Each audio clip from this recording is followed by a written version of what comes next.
কবে যে বাড়িতে যাইতে পারবো এটাই আমাদের আশা নাই। আমরা তো বাড়িতে এতটুকু পর্যন্ত যাব। ভালো লাগে না। কেন খারাপ লাগতেছে সেটাই কও। খারাপ কি লাগে বাবা? ভালো লাগে না তো, সব ডুবে গেছে, ফেরি তো ডুবে গেছে।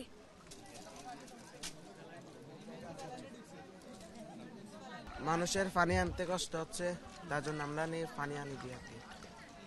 তুমি একদম একটানা বলবা যে তুমি একদম ভেলা কেন বানাইছো, এখন পর্যন্ত এই ভেলা দিয়ে কত মানুষের কি কি ধরনের উপকার করছো, মানুষ কি কি ভাবে তোমার কাছ থেকে। ভেলাটা আমি বানাই না, আমার বন্ধু বানাইছে। ওই তো সব গল্পটা পুরোটা একসঙ্গে বলবা। তোমার নাম কি? মোহাম্মদ রেজবি। তোমার বয়স কত? 17। পড়াশোনা বন্ধ দিছে। পড়াশোনা করবে। আচ্ছা, তুমি এই ভেলা বানানোর গল্প থেকে শুরু করে এখন পর্যন্ত কত মানুষকে হেল্প করছো সেই পুরো গল্পটা বলবে।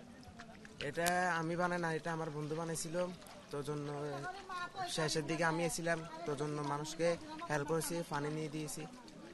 এই পর্যন্ত আমি সহযোগিতা করছি। মানে মানুষ কেন তোমাকে ডাকছে, কি কি কারণে, কি কি কাজে, সেই কাজগুলোর কথা বলবো। পানি আমার জন্য। পানি আনার জন্য। পানি কোথেকে আনছো? এর তো সামনে পাশে বিল্ডিং আছে, ওইখান থেকে আনতেছি আর কি। ওখানে কি নিরাপদ পানি? জি। কিভাবে উঠছে? এটা বলে কল থেকে না মোটর থেকে আনছে, তারপর আমরা এখানে দাঁড়িয়ে থাকি, তারা ভিতর থেকে আনে। এইটাই। তুমি সেটা বাসায় পৌঁছে দাও। জি।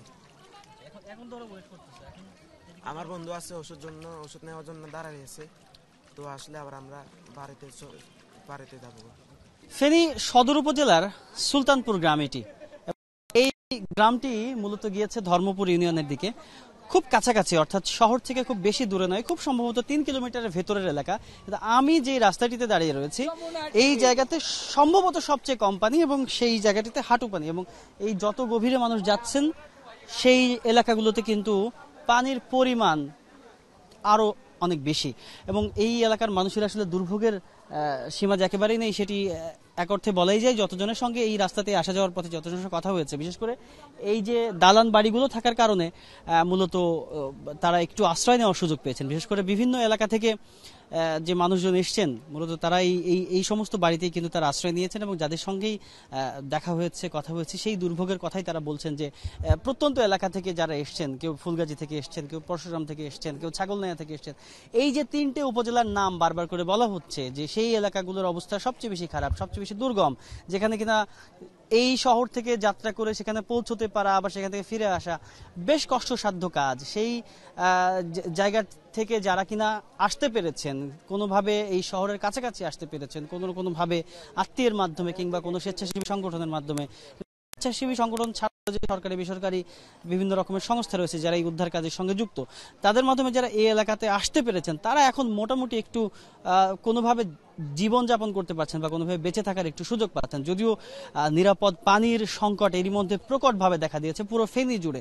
যতজনের সঙ্গে কথা হচ্ছে সবাই আসলে ত্রাণবাহী কোনো গাড়ি দেখা মাত্রই একটি অনুরোধ করছেন, অন্ততপক্ষে তাদেরকে যেন নিরাপদ পানি দেওয়া হয়। সেই পানির সংকট কিন্তু এরই মধ্যে ব্যাপকভাবে দেখা যাচ্ছে। তবে রাস্তা দিয়ে হরদম মানুষ যেই যাত্রা করছেন তারা আসলে বিভিন্ন প্রয়োজনে এই রাস্তাটি ব্যবহার করছেন, এবং শিশু, নারী, পুরুষ তারা কিন্তু যেই দৈনন্দিন কাজকর্ম সেই কাজকর্মের জন্য কিন্তু এই হাঁটু পানির মধ্যেই কিন্তু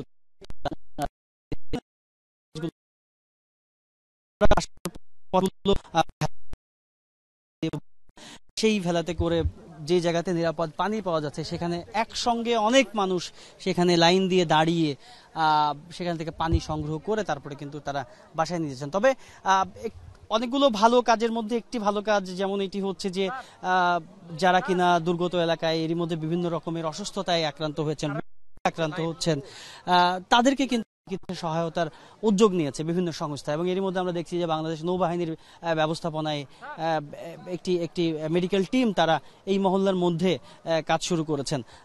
সেখানে যারা আসছেন সেই সমস্ত মানুষজন তারা কিন্তু এই বিভিন্ন অসুস্থতার কথা জানাচ্ছেন। বিশেষ করে খুব সাধারণ যেই রোগগুলো হচ্ছে এই মুহূর্তে এই বন্যার পানির কারণে, বিশেষ করে যাদের বিভিন্ন রকমের ত্বকের বিভিন্ন রকম সমস্যা হচ্ছে, খোস পাচ্ছেটা কিংবা চুলকানি, একই সঙ্গে ডায়রিয়ার ঘটনাটা সবচেয়ে বেশি দেখা যাচ্ছে। তার পাশাপাশি অনেকের জ্বর আক্রান্ত অনেককে আসতে দেখা যাচ্ছে এবং তারা কিন্তু এসে তাদের সেই অসুস্থতার কথা একজন বিশেষজ্ঞ চিকিৎসকের কাছে বলছেন, যিনি বাংলাদেশ নৌবাহিনীর চিকিৎসক, এবং তিনি তাদের সেই প্রাথমিক সেবাটা, অর্থাৎ রোগ নির্ণয়ের পরে যে প্রাথমিক সেবাটা কিংবা যে প্রাথমিক যেই ওষুধপত্রগুলো দরকার সেগুলো কিন্তু তিনি সরবরাহ করছেন। এবং এই লাইনটি কিছুক্ষণ আগেও বেশ খানিক লম্বা হয়েছিল, যেহেতু এই মহল্লাতে যারা রয়েছেন, যারা খবর পেয়েছেন এরই মধ্যে যেরকম একটি ক্যাম্প এখানে হচ্ছে, তারা কিন্তু বেশ আগ্রহের সঙ্গেই এই এই এই মেডিকেল ক্যাম্পে তারা এসেছেন এবং সেখানে তারা এসে তাদের যে প্রয়োজনীয় ওষুধ, স্যালাইন কিংবা অন্যান্য